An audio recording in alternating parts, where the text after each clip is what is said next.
Welcome, bienvenue. C'est chez toi ici, comme tu sais. Je m'appelle Charlène. J'espère que tu te sens chez toi. J'espère que mes conseils t'apportent un petit changement dans ta vie. J'espère que mes petits conseils améliorent ta vie et voilà, te fait réfléchir, te donne cette possibilité de devenir la meilleure version de toi-même au quotidien. Alors aujourd'hui, on se retrouve pour un tag. Il y a quelques semaines, j'avais publié donc une vidéo sur les 10 commandements de la femme et j'ai eu une suggestion de la part d'une abonnée qui m'a demandé si je pouvais faire un tag et le titre ce serait les 10 commandements d'une bonne épouse. Donc honnêtement, quand elle m'a dit ça, je me suis dit ouais, mais bon, personnellement je ne me considère pas comme quelqu'un de meilleur, quelqu'un qui maîtrise tout. Comme vous le savez, je partage avec vous ce que je pratique aussi au quotidien. Je ne viendrai jamais devant vous pour vous dire faites ci, faites ça, et moi je le fais pas, donc je vois vraiment pas l'intérêt. C'est vraiment ça le but de ma chaîne, c'est de vous permettre de vous améliorer par mes conseils, par mes astuces. Voilà, c'est ça mon but, c'est ça le but de ma chaîne. Donc on va commencer tout de suite pour pas perdre de temps. Et j'ai vraiment réfléchi, j'ai pris mon expérience personnelle pour pouvoir faire cette vidéo. Le premier point, c'est l'état d'esprit en fait. Parce que pour être une bonne épouse, on va dire pour être une bonne épouse, ça commence dans le mental, c'est dans la tête. Il faut se poser les questions déjà. Est-ce que je suis prête? Est-ce que je veux m'engager avec une personne? Est-ce que je suis prête à la supporter toute ma vie? Si demain elle change, elle prend du poids, si elle est malade, si elle est ceci, est-ce que je suis capable de la soutenir? Est-ce que c'est toutes ces questions-là qui vont vous permettre justement de savoir si vraiment vous êtes prête à vous engager, à vous dire que vous êtes là, vous êtes prête et que vous voulez sauter le cap et que vous êtes prête en fait tout simplement à vous engager. C'est un état d'esprit, c'est à partir du moment que vous êtes conditionné, en tout cas moi je le vis comme ça, je pense que ce sera plus simple parce que le mariage n'est pas la robe de soirée, n'est pas le teaser que tu vas avoir, n'est pas la robe, c'est pas la lune de miel, c'est pas tout ça. Le mariage c'est vraiment quand tu le vis au quotidien, c'est les épreuves, c'est voilà, faut faire des concessions. C'est beaucoup de choses et c'est ces choses-là qu'il faut se poser. C'est pas se dire oui, le jour de mon mariage, je vais mettre la plus belle robe que j'aurai acheté 10 000 €. C'est pas le but et c'est pas le plus important, j'ai envie de te dire. Après, si tu as de l'argent et que tu as la possibilité de faire un grand mariage, gloire à Dieu. Mais c'est pas ça qui compte dans le mariage. C'est pas les 24 à 48 heures, on va dire que tu es voilà, le roi ou la reine de la soirée, de la journée qui prime. C'est vraiment le quotidien, la vie au quotidien avec une personne. C'est pour ça qu'en premier point, j'ai mis que l'état d'esprit est très important. La question, c'est la question que tu dois te poser en fait dans un premier temps, c'est de te dire est-ce que tu es prête à t'engager? C'est cette question-là en fait qu'il faut se poser et il faut réfléchir, il faut vraiment bien réfléchir. Donc voilà. Du coup, le deuxième point, ça regroupe un petit peu le premier, c'est est-ce que tu es prête en fait? Est-ce que tu es prête à t'engager? Est-ce que tu es prête à supporter? Est-ce que tu es prête à affronter les épreuves de la vie? Est-ce que tu es prête à être maman? Est-ce que tu es prête à... Voilà, je ne sais pas, si Dieu ne te donne pas d'enfant, est-ce que tu es prête à vivre ça? Est-ce qu'il y a beaucoup de choses qu'on peut se poser et en tant que femme qui va se marier, en tant qu'épouse? C'est toutes ces choses-là. Est-ce que tu es prête? C'est vraiment en général, mais est-ce que tu es prête pour telle ou telle chose? Ou ça, ou ça, ou ça, ou ça? Moi, aujourd'hui, ça fait presque 12 ans que je connais mon mari et ça fait 2 ans qu'on est mariés. Mais on est passé par beaucoup de choses. Et je pense que toutes ces choses-là nous ont forgés et nous ont appris et on a affronté la vie. Donc c'est ça, la vraie question, c'est est-ce que tu es vraiment prête? Après, ça c'est toi qui as la réponse. Le troisième point, donc le troisième point, c'est la propreté. Vous savez, j'ai déjà fait une vidéo par rapport aux 10 commandements de la femme que je vous mettrai ici en lien. La propreté joue beaucoup dans un couple, dans une maison. Si tu n'es pas propre, tu auras beaucoup de problèmes. Franchement, je te dis ça comme ça, tu auras beaucoup de problèmes. Parce que c'est la base en fait. La propreté, c'est la base. Comment tu vas éduquer tes enfants? Comment tu vas entretenir ta maison si tu n'es pas propre? Qu'est-ce que tu vas donner aux gens? On donne que ce que l'on a. Moi, je peux pas arriver devant vous dire que oui, je suis méga super propre, alors que chez moi, c'est dégueulasse. Moi, chez moi, vous savez, là, je suis devant vous, mais mon ménage est fait. Là, la machine tourne. Voilà. Ma fille dort, tout est déjà prêt, je sais comment je m'organise pour pouvoir tourner des vidéos. Mais si ces choses-là ne sont pas faites, je ne viendrai pas devant ma caméra en train de filmer, alors que je sais qu'il y a telle ou telle chose qui n'est pas rangée chez moi, ou il y a le bazar, ou il y a ceci, il y a cela. Après, je vous dis toujours qu'il n'est jamais trop tard, qu'on peut apprendre. C'est une question de volonté. Et voilà, de ne pas regarder tout autour de nous, de se dire « Ah mais non, on va se moquer de moi ». Le but n'est pas ça, le but c'est de s'améliorer, d'être meilleur chaque jour. Et c'est ça, c'est juste ça. Donc vraiment, la propreté est très très importante. Dans un couple, pour une femme, c'est vraiment très important. En quatrième point, j'ai mis l'organisation. L'organisation aussi est très très important. Donc je pense que vous avez déjà vu ma vidéo comment gérer votre temps. Je vous ai donné les effets positifs et négatifs. Et je vous ai donné une journée type, donc ça pourra vous aider au quotidien. Donc soyez vraiment une personne organisée. N'accumulez pas de grosses tâches à chaque fois. Quand vous pouvez faire quelque chose, dès que vous avez utilisé quelque chose, rangez-le. Parce que quand les enfants vont arriver, il y a tellement de choses. Donc la vie va vite en fait. La vie de couple c'est très dynamique, ça va vite. Et si on ne sait pas s'organiser, c'est très très compliqué. On devient vite débordé. Et après il y a des problèmes et ça se ressent, ça se fait ressentir dans le couple.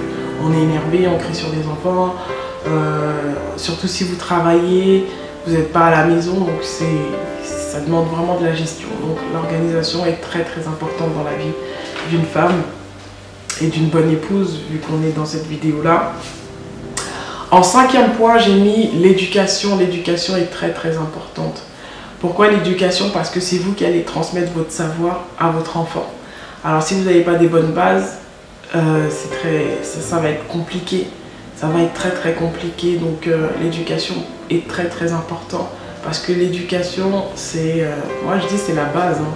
Si tu n'es pas bien éduqué dans la société, tu ne seras pas bien. C'est pour ça qu'aujourd'hui on voit des gens qui tuent, des gens qui violent, des gens qui font ceci. Parce qu'il y a des enfants qui ont connu que ça. Ils ont vu que leur père et leur mère se battre. Ils ont vu que la violence. Ils ont vu que ceci, il y a ça, ça, ça. Et du coup, il va donner ce qu'il a. Hein. S'il a vu que ça, quand il va grandir, il va redonner la même chose. Alors que s'il grandit dans un cadre où il y a de l'amour, il y a du respect, il y a de la tolérance, voilà, il y a telle ou telle chose, on pose des règles, on l'apprend, on lui dit que la vie n'est pas facile, que c'est comme ça, la personne sera quand même différente. L'éducation aussi sera autre que si on passe, que si on fait le contraire tout simplement. Donc moi, par exemple, la télé c'est très très mauvais pour les enfants. Ne mettez pas vos enfants à la télé, devant la télé, pardon. Inculquez de bonnes choses à vos enfants. Apprenez-leur de bonnes valeurs, c'est très important. Ne mettez pas vos enfants devant des clips, devant la télé, c'est des bêtises ça. Qu'est-ce qu'il va apprendre? Quand vous les mettez devant des clips télé, là il y a quoi? Que des femmes là en string et tout, l'autre qui tire, l'autre qui t'apprend la drogue. Qu'est-ce que vous allez inculquer à votre enfant en fait? Tout le temps vous êtes là, vous insultez vos enfants, t'es bête, t'es ceci, t'es cela. Mais qu'est-ce que vous attendez de votre enfant après quand il grandira? La même manière que vous le traitez, c'est la même manière qu'il va grandir et il va traiter aussi ses enfants. Alors si vous lui en prenez les bonnes choses. Nous on a grandi comme ça, nos parents, surtout en Afrique là. Toi là, tu n'écoutes pas, regarde-moi ta tête là. Mais, oh mais toi là, franchement, je suis fatigué, tu es bête comme tes pieds. Et ça se dit pas aujourd'hui. C'est vrai qu'à l'époque, nous quand on était petits, on rigolait un petit peu, on le prenait peut-être pas au sérieux, mais en grandissant, c'est pour ça qu'il y a des gens qui manquent de confiance en soi, qui manquent de confiance en eux, qui sont pas sûrs, qui sont ceci, parce que toutes ces paroles-là, ça joue. Ce sont on va dire des bombes à retardement, et quand tu grandis, c'est là où tu te rends compte que la personne est frustrée, la personne est ça et ça. Tu te dis, mais pourquoi la personne est devenue comme ça? Mais la base, déjà, elle n'était pas bonne, les fondements n'étaient pas bons. Donc si les fondements ne sont pas bons, ça sera compliqué. Donc l'éducation est très importante, et je vous le dis et je vous le répète encore, tout s'apprend. Moi, j'ai jamais fini d'apprendre. J'ai fait une formation d'ailleurs il n'y a pas longtemps sur l'adolescent, de savoir comment il réagit par rapport à ses hormones, par rapport à son cerveau, par rapport à tellement de choses. Et j'ai beaucoup appris. Donc voilà, mettez vos enfants devant des bouquins, mettez-leur faites-les qu'ils fassent du coloriage, apprenez-leur à compter, à apprendre une nouvelle langue, pas mal de choses. Mais la télé, franchement, mettez une croix à l'ordinateur. Même les dessins animés d'aujourd'hui, on voit ce qu'il y a, on se dit mais c'est pas possible quoi. Donc là, on est vraiment dans un temps où il faut faire attention à tout, parce que c'est l'avenir de demain, et s'ils n'ont pas des bonnes bases, ça sera très compliqué. La communication, de toute façon, c'est la base de tout aussi. Il faut communiquer par rapport à votre mari, par rapport à vos enfants. Si vous communiquez pas, vous allez savoir comment qu'il aime telle ou telle chose. Par rapport à vos enfants, si vous ne lui demandez pas, vous parlez pas, c'est pas logique. Et je dirais même que la communication va aussi un peu avec le pardon, dans le sens où même si tu es maman, même si tu es voilà, moi je suis un peu dure avec elle en fait. Je suis dure avec elle, et après je dis bon, excuse-moi ma chérie, j'ai pas fait exprès et tout, mais il faut écouter maman. Quand maman elle parle, tu dois écouter. Quand je fais ci, tu dois écouter, parce que c'est pour toi et tout ça. Mon mari, quand il y a quelque chose, ça va pas être écrit sur ton front. Arrête de faire la meuf, ouais non mais vas-y, lui je vais lui montrer que moi je suis, parce que quand tu fais ça là, c'est le divorce qui va t'attendre à la porte. Donc ça sert à rien de monter sur tes grands chevaux, de dire ceci. Quand il y a quelque chose, apprends à demander pardon, apprends à communiquer avec ton mari, telle ou telle chose, et apprends aussi à quel moment demander. C'est pas quand il va arriver, il vient du travail comme ça, tu viens, tu le prends la tête, tu dis ça, tu cries sur des enfants, tu fais ça. Non, c'est pas comme ça. Il faut apprendre à communiquer, il faut avoir aussi l'art et la manière. Je vous dis pas que je parle toujours bien, que je suis toujours au max de moi et tout, mais je fais toujours l'effort de d'avoir quand même une bonne communication quand il y a quelque chose, de tempérer, de pas enflammer les choses. Il y a ça, c'est vraiment être équilibré en fait en tant que femme, et ça va se ressentir quand vous êtes comme ça. Même pour vous, c'est important aux yeux des enfants. Parlez avec vos enfants, parlez avec votre mari, essayez d'instaurer cette chose-là. Moi, je parle à mon mari, je lui demande alors, qu'est-ce que tu veux faire, qu'est-ce que tu aimes, et je l'observe, et c'est comme ça que j'arrive à savoir. Mais essayez vraiment d'avoir une bonne communication envers votre mari et envers vos enfants, et de pardonner. Quand tu vas demander pardon à ton enfant, ou quand tu vas demander pardon à ton mari, moi je suis pas là. Sois humble. Ça sert à rien d'être orgueilleuse, de faire la meuf. Ouais, non, mais moi, tu vois, je suis ceci, je suis cela. Non. Ça, tu mets à la poubelle, parce que ça va t'amener que des problèmes. Passez du temps avec votre famille. Donc ça, c'est important. Le rôle d'une bonne épouse, c'est comme ça, hein, quand tu passes du temps, que tu vas connaître ceci, cela. Je connais ma fille par cœur, elle a 17 mois et je la connais bien. Parce que je l'observe, parce que je sais que ça, je sais comment je peux lui transmettre telle chose, ceci, cela. Mais quand vous ne passez pas du temps avec les gens, du temps avec votre famille, du temps avec votre mari, du temps avec vos enfants, comment vous allez les connaître? Comment vous allez savoir que non, ça. Donc c'est important. Partez en vacances avec vos familles, arrêtez de faire les Congolais, l'Africain là, l'Africain qui part, le mari part en Afrique, il laisse ses enfants avec la femme. Ça, nous, franchement, que Dieu nous aide. On a grandi dans une mentalité, je me dis, mais si on n'était pas dans le Seigneur aujourd'hui, je ne sais pas comment on allait être. Mais vraiment, c'est que la grâce de Dieu qui nous change, parce que waouh, on vient vraiment de loin. On a une culture, autant on nous a inculqué le respect de bonnes choses, mais il y a un autre côté qui n'est vraiment pas bon. C'est pour ça que je me permets de vous le dire, c'est important.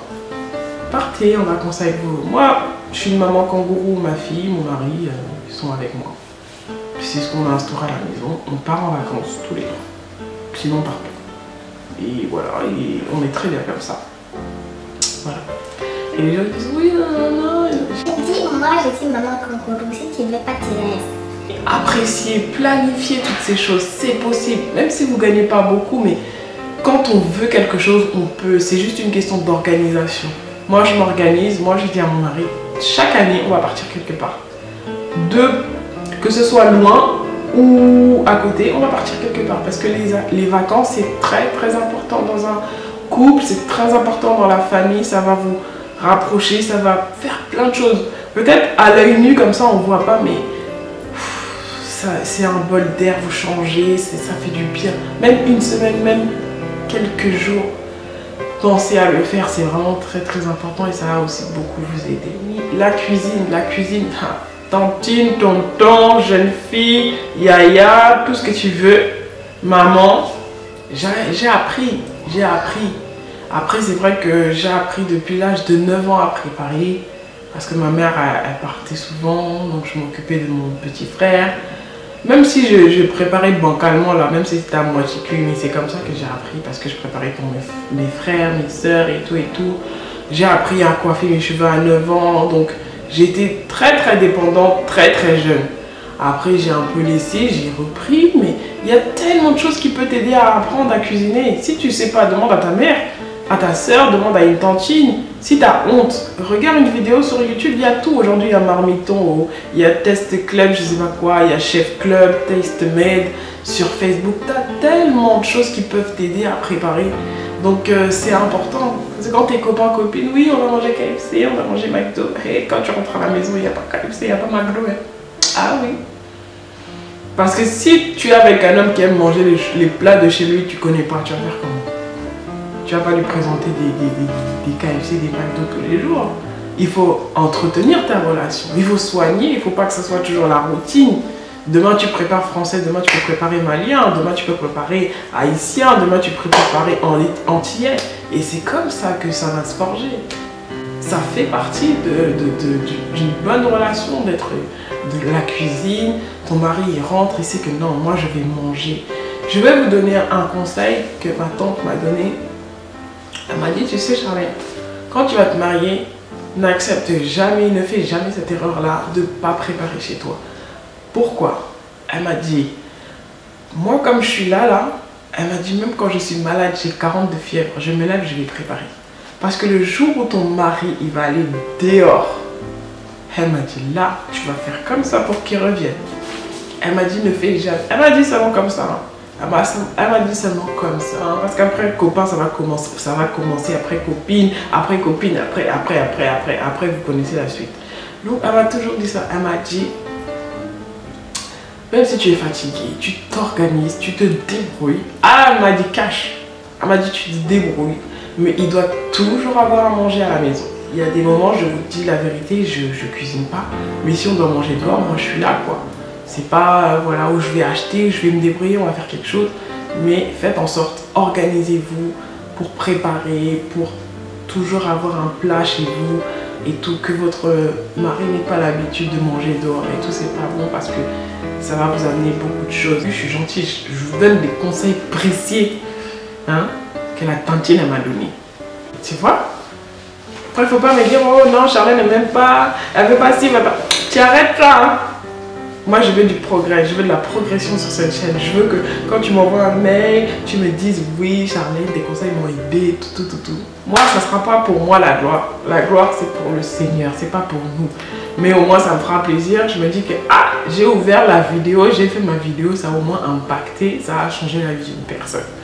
Donc voilà, on va passer aux 2 derniers points et après, on va se quitter parce que sinon, on va jamais se retrouver. Le 9e point, j'ai mis qu'on n'a jamais fini d'apprendre. Moi, comme qui suis là devant vous, je n'ai pas fini d'apprendre. Dans 10 ans, je vais encore apprendre de mon mari, de ma fille. J'aurai peut-être encore d'autres enfants. Donc, on ne sait pas. Donc, on n'a jamais fini d'apprendre dans le mariage, dans la vie. Rien n'est acquis. Moi, je ne peux pas arriver de vous dire non, c'est bon, je suis arrivée comme je suis là, je suis comme ça. Non, on n'a jamais fini. Demain, il peut y avoir une épreuve, ça va t'enseigner, tu dois tirer quelque chose. Il y a ça, tu dois tirer une leçon. Il y a telle chose, tu dois tirer une leçon. Tu dois tirer une leçon. Donc, on n'a jamais fini d'apprendre. Perfectionne-toi au jour le jour. Quand tu regardes, quand tu viens sur ma page, Facebook, quand tu viens sur YouTube, il y a marqué je suis la meilleure version de moi-même. C'est-à-dire que j'essaye au jour le jour d'être meilleure qu'hier. Et tout le monde devrait faire ça. Ne cherche pas à te comparer à je sais pas qui, non, on est unique. Donc c'est important en fait. Donc on n'a jamais fini d'apprendre, rien n'est acquis dans la vie. Personne n'est arrivé. Mais on avance, on avance, on avance. Et le dernier point, comme vous le savez, ça c'est très important. La femme sage bâtit sa maison. Mais l'insensée, la femme insensée là, c'est elle qui la renverse. Donc une femme sage, c'est une femme qui est intelligente, c'est une femme qui est sage, c'est une femme qui sait gérer son temps, c'est une femme qui est organisée, c'est une femme qui est propre, c'est une femme qui s'est éduquée, c'est une femme qui sait apporter quelque chose, une valeur ajoutée à son mari. On dit bien que derrière une grande femme se trouve quoi, hein? Tu connais la suite. Tout ça, c'est ça la femme sage. Mais la femme insensée là, hé, papa. Orgueilleuse, c'est elle. La bouche là, c'est elle. Oh, sale fille, c'est elle. Tout ça là. Donc, je veux même pas te voir là-dedans. Ça marche pas et ça marchera pas avec moi. Donc, je veux vraiment que tu sois la femme sage. La femme sage bâtit sa maison. Mais la femme insensée fait quoi? La renverse. Donc ça, c'est très important. Sois une femme sage qui bâtit. Et je voulais aussi rajouter un dernier point qui est très important. Ne sois pas cette fille-là qui est toujours là, tu es dans les groupes, tu es dans les amis. Une femme mariée n'est pas comme ça. Je te dis pas que tu n'as pas le droit d'avoir des amis, c'est pas ce que je suis en train de te dire. Mais ne sois pas là éparpillée, dans tel groupe on te trouve, dans ça on te trouve, parce que ça là, ça va t'apporter des problèmes. Si tu es comme ça, ma chérie, je te dis franchement, et tu es déjà mariée, je te dis arrête. Dans la vie, dans le mariage, c'est ton mari, tes enfants, c'est eux tes premiers amis, tes meilleurs amis, c'est eux. Parce que la fille là que tu traînes avec là, même si elle est mariée, ou même si elle a des copains, les fiancés, tout ça, ça se trouve être en vie parce que toi, ton mari prend soin de toi. Le corps de l'homme est très tortueux. Donc tu ne connais pas, donc fais pas, ça c'est, non. Donc ne fais pas ça et ne raconte jamais ta vie de la maison à personne. Moi-même, ma mère, elle est là, je raconte pas ma vie, ce qui se passe avec mon mari. Elle est là, un jour, je peux vous la mettre devant la vidéo. Je ne raconte pas. Ce qui se passe dans ma maison, c'est moi et mon mari et ma fille. On peut arriver, oui, à tête, mais vraiment les choses de mon mari et moi, ça reste pour nous seulement, c'est comme ça. Et c'est comme ça que tu vas avancer. Alors que si tu es là, pire, tu vas parler, mon mari, ça. Mais tu es en train de vendre, tu te vends. Tu es en train de piller ta maison, tu es en train de détruire. C'est ça la femme insensée qu'on est en train de dire dans la Bible, c'est ça. Donc il faut être une femme sage. Ce qui se passe avec ton, même si ça ne va pas, même s'il y a ceci, tu fléchis tes genoux, tu pries. C'est Dieu qui va te donner la solution. C'est pas la copine là qui est là qui va te donner la solution. Peut-être elle ne sait même pas, elle ne maîtrise pas. Ne cours pas vers je ne sais pas qui. Fléchis seulement tes genoux. Je prie. Il y a quelque chose qui ne va pas, je prie, c'est tout. C'est pour ça que c'est important. Accepter le Seigneur dans son cœur comme Seigneur et Sauveur. Mettre en pratique ce que tu écoutes. Tout ça, avoir une vie saine devant le Seigneur, c'est ça qui va t'aider. Quand on est en ordre dans le Seigneur, les choses sont fluides. Dieu va t'aider, Dieu il est là, il écoute. Et il est capable de changer ce qui ne va pas dans ta vie, d'arranger. On entend des fois des couples, des détruits. Et puis au final, avec la prière, ça s'est arrangé. C'est pour ça que le 10e commandement, c'est ça, c'est la prière, ça ne changera pas. Dans tous mes commandements, toutes les vidéos, vous allez me soumettre, le dernier point, ça sera toujours la prière. Une femme, elle doit être une femme de prière. Tu dois prier, c'est très important. Tu dois prier pour ton mari, tu dois prier pour tes enfants. Tu dois prier pour le salut. En fait, tu dois prier pour le salut de ton mari et tu dois prier pour l'éducation. Tu dois prier pour l'éducation de tes enfants. La Bible dit que parents, enfants, écoutez vos parents. Mais parents, n'irritez pas aussi vos enfants. Et c'est ça, c'est important. Dieu va nous demander des comptes. Comment tu as élevé cette personne-là? Si c'est devenu un voleur, c'est toi parce que tu lui as mal donné les trucs. C'est ça.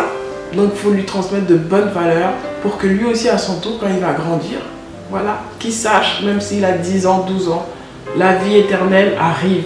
L'éternité arrive. Donc tu dois marcher comme ça, tu dois pas faire ci, tu dois pas faire ça, tu dois pas faire ça. Je vous dis pas que c'est facile. La marche avec le Seigneur n'est pas quelque chose qui arrive comme ça, tu claques des doigts. Non, c'est de la pratique, c'est de la sagesse, c'est beaucoup de choses. Mais ça, c'est la base de tout. C'est ce qui va t'aider à être performant, à être efficace, à avoir les épaules avoir la tête sur les épaules, pardon, et à être bien. Donc voilà, j'espère que vraiment tous mes conseils, tu vas les écouter, tu vas les appliquer. Et voilà, n'hésite pas à me mettre en commentaire ce que tu en auras pensé. Si tu as besoin, comme mon abonné qui m'a soumis ce tag là, si vous voulez aussi les 10 commandements de quelque chose d'autre, n'hésitez pas. Et voilà, je me ferai un plaisir de faire des vidéos pour vous. Je vous fais plein de bisous et je vous dis à très bientôt pour une prochaine vidéo. Ciao, ciao!